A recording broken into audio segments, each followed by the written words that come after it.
काल माननीय मुख्यमंत्री देवेंद्र फडणवीस साहेब भुसावळला येऊन गेले. खरं तर अलीकडच्या कालखंडामधला हा नवीन पायंडा आहे.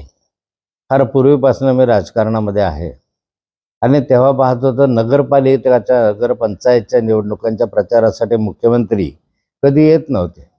विधानसभेपर्यंत लोकसभेपर्यंत मर्यादित त्यांच्या प्रचार सभा व्हायच्या. पण आता अगदी लहान लहान नगरपालिकापर्यंत माननीय मुख्यमंत्री प्रचार सभेसाठी येत आहे. चांगली गोष्ट आहे, त्यांच्या पक्षाच्या दृष्टीने चांगली गोष्ट आहे. परंतु आता हा नवीन पायंडा पडलेला आहे. काल माननीय मुख्यमंत्री भुसावळला आले. आता भुसावळसारख्या छोट्या शहरामध्ये मुख्यमंत्र्यांना सभा घ्यावी लागते.